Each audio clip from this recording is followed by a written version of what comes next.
Holness orders start investigation into fire which left 3 children dead. Prime Minister Andrew Holness has expressed sorrow and outrage following the tragic fire in St. Anne which claimed the lives of 3 children. Dead are 2-year-old Tavana Mattis, 4-year-old Tashani Mattis, and 7-year-old Tashana Mattis. Reports are that the children perished in a blaze at their home in Walker's Wood, St. Anne, sometime after 2 a.m. Jamaica Fire Brigade Commissioner Stuart Beckford said their remains were discovered during cooling down operations. The children's grandmother and a 5-year-old child escaped the blaze. Upon arrival, the Ochoa's team observed a house constructed of log wall fully engulfed in flames. Firefighters swiftly got into operation to combat the blaze. The house was occupied by 2 adults and 4 children. At the time of the fire, only the grandmother and the children were present. The grandmother reported that the house had no electricity and was being lit by lamps. She stated that she awoke during the night to find the room where the children were sleeping engulfed in flames, and despite her best efforts, she was only able to rescue the 5-year-old who was sharing bed with her. Tragically, the remains of the other 3 children were discovered during the cooling down operation. The children's mother, we were told, was not at home at the time of the fire. A total of 19 firefighters and 2 fire units worked to extinguish the fire and manage its aftermath. The cause of the fire remains under investigation. In a statement, the Prime Minister lamented that this is the second instance of children dying in fire in recent days. Just Wednesday, another child perished. Mr. Holness said the latest incident highlights gaps in vigilance and responsible parenting. He urged parents not to neglect their parental responsibilities. He added that he has directed the relevant authorities to investigate the incident thoroughly and provide support to the family and community. Once again, in the second time since the start of the year, the nation mourns a terrible tragedy that should never have occurred of children dying in house fires. It is absolutely heartbreaking to lose 3 innocent lives in such a preventable manner. Every Jamaican child deserves to grow up in a safe environment. And this incident brings into sharp focus the gaps in vigilance and responsible parenting we face as a nation. Now, while I understand the economic demands on parents, particularly single parent households, there can be no excuse for leaving children unattended or with little or no supervision, particularly in cases which could not be considered an emergency. In light of this most recent tragedy, I strongly remind parents and guardians of their moral duty to their children and their legal responsibilities under the Child Care and Protection Act. As parents, we must do more to ensure our children are cared for and protected at all times. Teacher found dead with throat slash in St. Mary. The body of 59-year-old teacher was discovered with her throat slash at her St. Mary's home Sunday morning. Dead is Angela Hamilton, a teacher of Pear Tree Grove Primary and Infant School in the parish. Reports indicate that Hilton was last seen on Friday leaving work around 4:30 p.m. When calls to Hamilton's cell phone went unanswered, friends and family became concerned. A friend then visited her home around 3 p.m. on Saturday and after receiving no response entered the house where she saw the front door opened. It is reported that she then found Hamilton's lifeless body on the floor with her throat slashed and a stab wound to her chest. The police were alerted and the body was removed from the scene.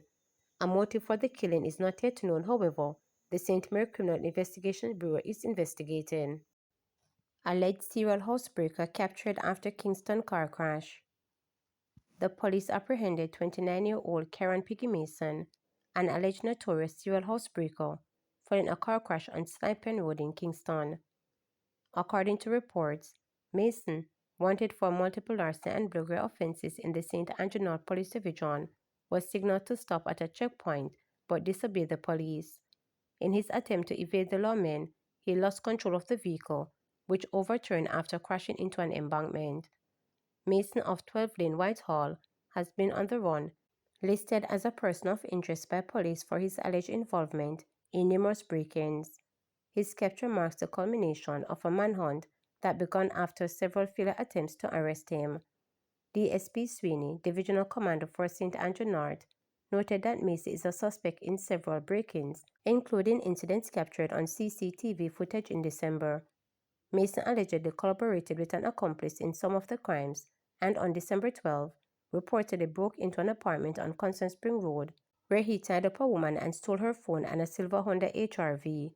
The St. Andrew North Police Division has reported a rise in break-ins with 79 incidents recorded as at December 28, 2024, compared to 63 during the similar period in 2023. DSP Sweeney reassured the public of the police dedication to tackling crime and urged citizens to be vigilant, safeguard their properties, and report suspicious activities. Be your brother's keeper. Look out for your neighbors. Install CCTV. Report suspicious activities. Activate neighborhood watches and avoid leaving valuables near window, DSP Sweeney advised. Mason is now in custody of the Kingston Western Police Division awaiting further legal proceedings. Dirty water rage. Residents of Wiki Wiki in St. Andrew are fuming. Despite the color of water flowing from their pipes for years and instances of frequent lockoffs, they say they are still expected to pay National Water Commission NWC for a contaminated substance. And the fact that the problem has not been resolved has only made matters worse. According to National Edwards, the problem started almost 2 years ago after a comment on the construction of the Southern Coastal Highway connected to St. Andrew and St. Thomas. He shared a chain of emails between himself and the NWC Customer Care Unit dating back to July 7 last year, in which he complained about the quality of the water. However, Edwards told reporters that after providing his premises number, he received no response from the state agency.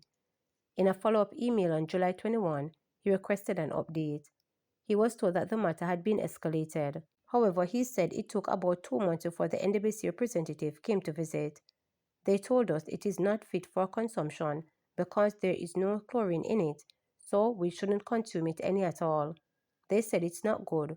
What they started to do is to come and bleed the hydrant here, so they could come probably like every 3 weeks and run out the water, he told reporters.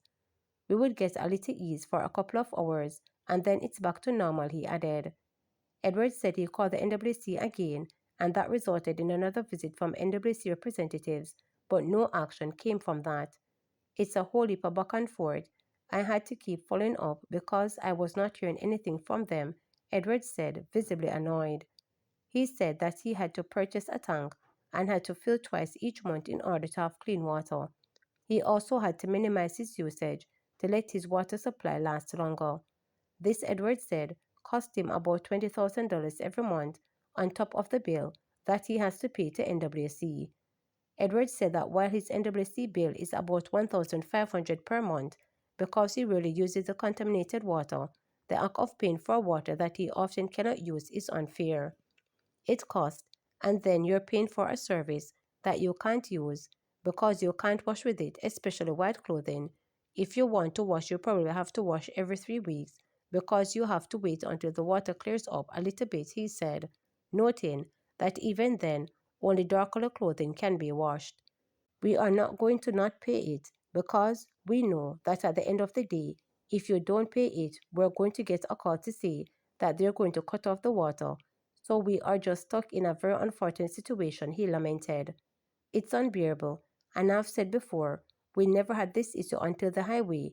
I've been here probably like 20 years, added Edwards. However, other residents said water problem have been ongoing issue for decades. It has only got worse. It used to happen when I was over Bayview. When I used to live on that side, it was the same problem, but it is worse now. I lived there since I was 14 years old, and the water has been like that. Since I live here, Wiki Wiki about 6 years ago, the water has been red, stated Graham, who told reporters that she is now well over her 40 years. When you bathe with it, it scratches your skin, but we have no choice. We have to sometimes throw bleach in the water, and then, if you don't pay the bill, them come cut it off. Almost every morning the water is red. Sometimes it is more than some, but other times it's red, red, red. You have to run the pipe for hours before the water gets clean, so you can wash. Sometimes the red water will catch your clothes and it's stain, she said, shaking her head with a frown. Graham added that in some instances, She waits about 4 hours for her water to change from red to a slight yellow tint, but it's a huge inconvenience that twists up her plans for the day. However, she too has decided to still pay the contaminated water because she feels there is no other choice. She pointed to a drum at the side of her house in which she often stores the containment water. When the sediment settles at the bottom, after a few days, she uses surface water to wash and clean.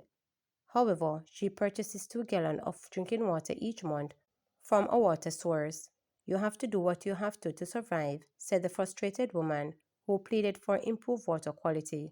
Remember to subscribe, like, share, and click the notification bell for daily updates.